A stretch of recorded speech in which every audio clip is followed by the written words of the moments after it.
Eu tenho uma provocação e também uma. Eu gostaria de saber a opinião da senhora, porque eu também sou contrário ao processo administrativo nacional. Né?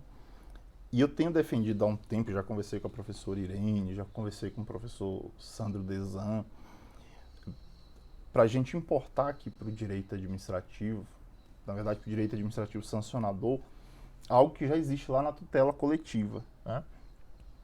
E para quem está nos vendo, a rápida explicação é a seguinte: não existe um código de processo coletivo.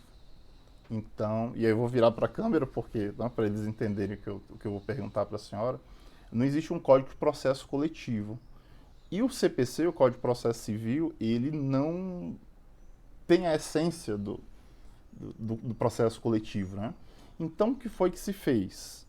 Se criou a teoria de um microsistema de processo coletivo em que as diversas leis que compõem o sistema, eu vou utilizar as previsões de uma lei em outra. Então, por exemplo, o Código de Defesa do Consumidor prevê lá algumas normas, regras a respeito de como se dá o processo coletivo.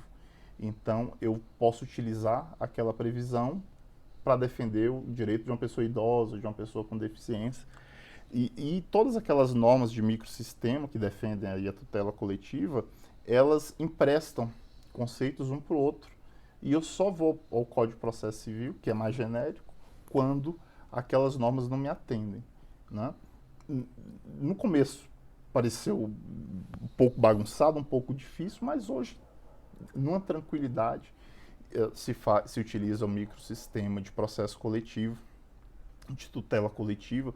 Fico imaginando se fosse utilizar o CPC para algumas coisas, não faria sentido.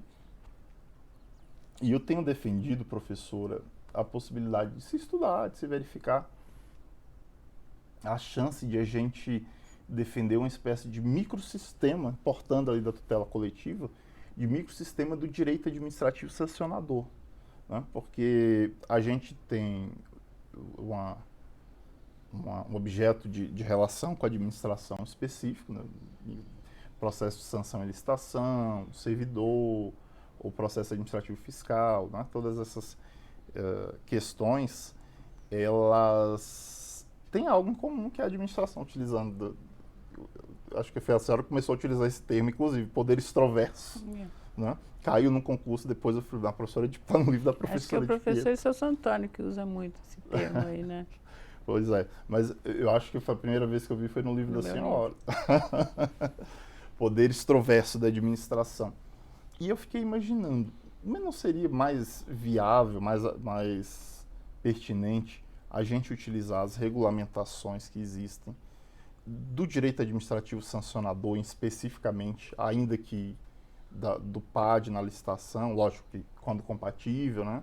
E por aí vai, do que ir a norma geral da 9784 e não criar uma lei nacional que vai regulamentar tudo, mas ao mesmo tempo ele vai regulamentar um pedido de certidão a um processo de sanção.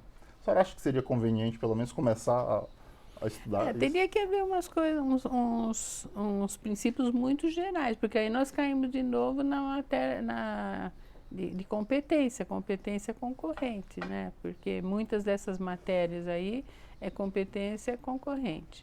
Mas aí no Estado se olharia o microsistema do Estado. Teria cada um ter seu, que é complicado. Mas, de certa forma, eu já observei, depois que veio a LINDB, ela, de certa forma, já criou uma espécie de microsistema aí que abrange o Brasil inteiro, né? Mas ela pôs algumas normas lá que já estão tendo reflexo em outras áreas, porque eu não me lembro agora os termos do dispositivo, mas ela quer evitar o bis in idem. E depois disso, agora já tem na lei de improbidade administrativa e na lei anticorrupção e na lei de licitações, normas que querem evitar essa acumulatividade de sanção. A pessoa, pelo mesmo fato, vai ser punida com diferentes sanções com base nas diferentes leis. E agora isso já está coibido pela LINDB, pela lei de improbidade e pela lei anticorrupção. E a própria lei de licitações tem lá um Tem um dispositivo. dispositivo.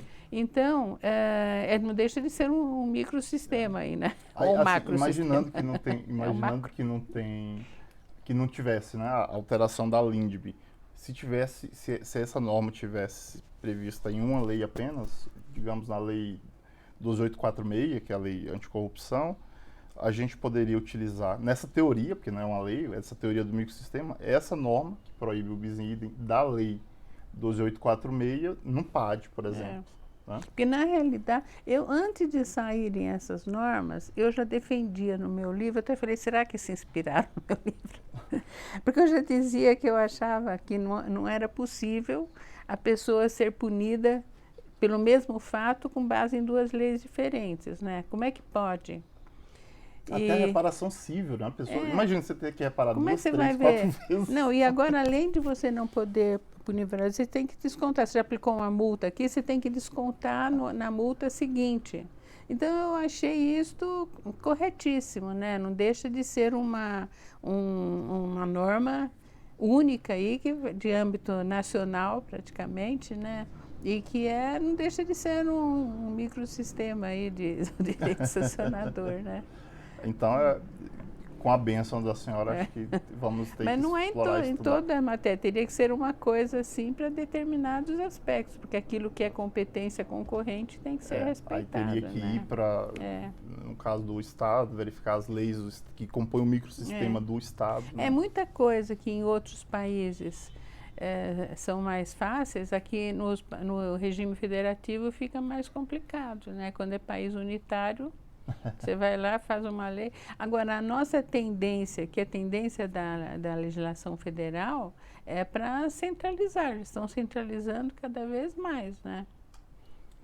E eu encerro justamente com essa pergunta que não estava planejada, mas tem a ver com tudo que a senhora falou sobre os Brasis, sobre a questão constitucional, sobre a autonomia das unidades federativas.